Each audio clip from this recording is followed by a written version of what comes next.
Hello and good evening again. It is actually, truth be told, right now Friday evening. I'm getting a little bit of a head start on a demonstration I have been looking forward to all week this week. Actually, you know what? I was planning to lead this by saying, in my best Brian Williams voice, good evening, welcome to the broadcast on this 1238th night of the Trump administration, but I was going to sub it with, instead of the 1238th night of the Trump administration, night 97 since it's been a haircut, or something like that. Anyway, small talk. This is what the demonstration is about. We are going to have, I think, a fairly spectacular tasting. I did an event once called Brother from Another Mother. And that is what we do when we have, for instance, Chardonnay of a certain style from France, tasting next to a Chardonnay made of that same style from California. This coming Saturday, if you're watching this now, this coming Saturday we have a Louis Michel Chablis and a Lioco Chardonnay from this very great vineyard in the Santa Cruz Mountains. Anyway, it is fish season, and I can't tell you how it felt.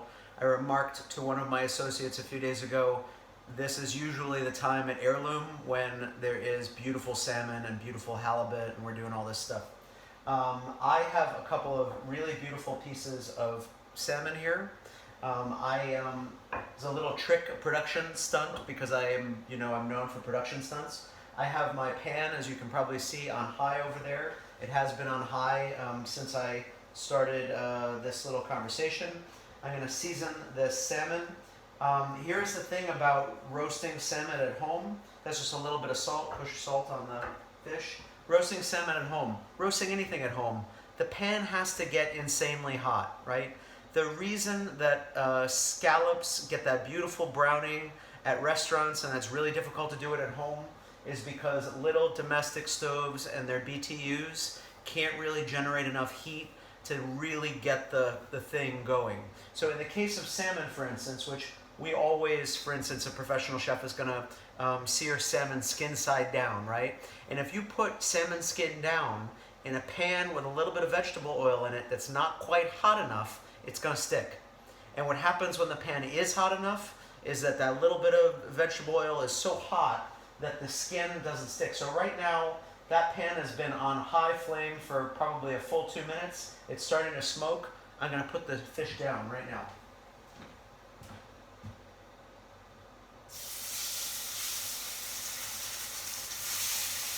The salmon wants to shrink up a little bit. Sort of, seizes up when it hits the skin hits that. I'm going to move this. Both pieces are moving, so the pan was hot enough. The only thing that I have going right now, besides the fish in the pan, is I have a little knob of butter here, and I have my trusted little convection oven working hard. It's on preheat, so that when I put this salmon in to finish, I'm going to show you a sort of domestic way to cook salmon today, right? When I put it in, the oven is going to be ready to go. So right now, I've got these two pieces of fish in here. Now I'm going to take the pan and drop the butter, and then I'm going to do what's called a baste, right? You probably have seen professionals do this before. I'm taking the butter that's browning a little bit in the pan, and I'm spooning it over the top of this beautiful fish, right? I pulled it off the flame a little bit to show you. The skin by now is getting beautiful and crispy, right? The butter is helping the skin to get beautiful and crispy. I'm going to put it back on the flame. Turn it over for 1 sec. See that beautiful skin? Show this to you.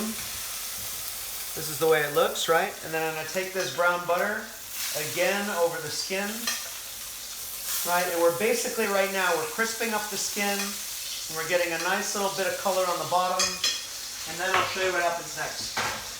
Flame off. Take my hot roasting pan out of the oven. 1 piece of salmon, 2 pieces of salmon, now completely coated in butter, right? Salt and butter. And now it goes into the oven. Now I'm going to show you the really exciting part. There are 2 ways that I really love to eat salmon, okay? One of them is a dish that we have served at Heirloom for years, which is maybe my favorite way to eat salmon. Maybe I'll do that in a video later on in the summer when tomatoes are here. But we marinate what are called Sun Gold or Sweet 100 tomatoes, the tiny little tomatoes, right? We marinate those in garlic, and then we mix that with very crispy roasted potatoes, serve a little bit of basil béarnaise sauce on the bottom of the plate, potatoes, tomatoes, salmon goes on top, a little squeeze of lemon juice, a little basil over the top. Today, we're doing something a little bit different, totally different, but it's similar to me because it's my other really favorite way to eat salmon. It's something called salsa rustica.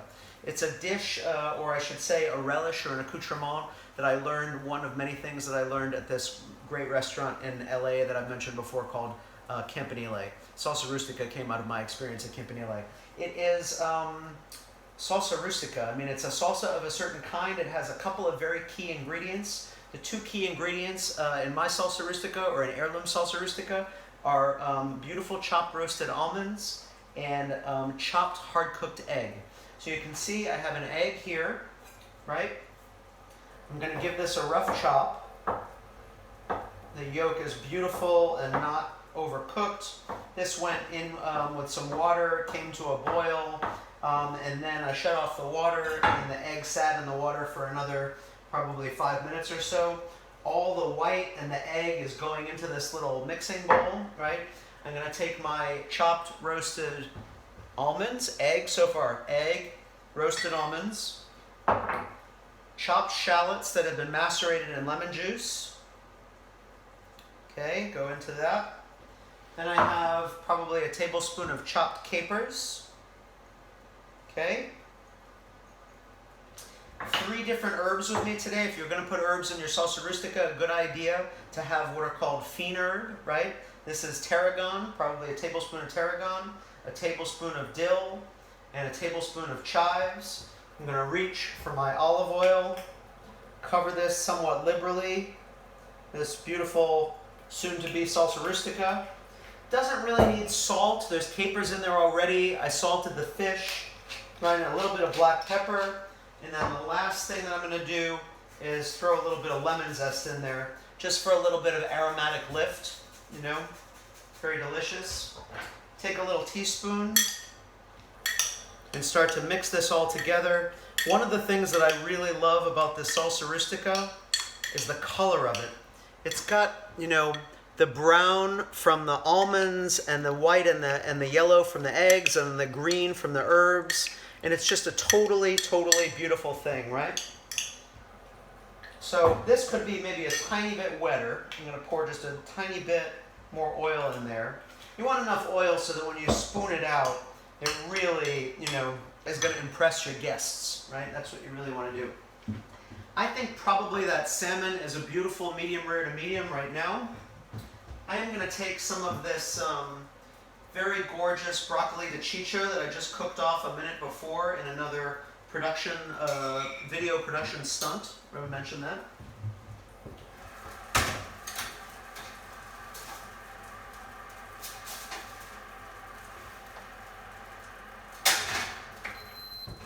My beautiful salmon is now out of the oven.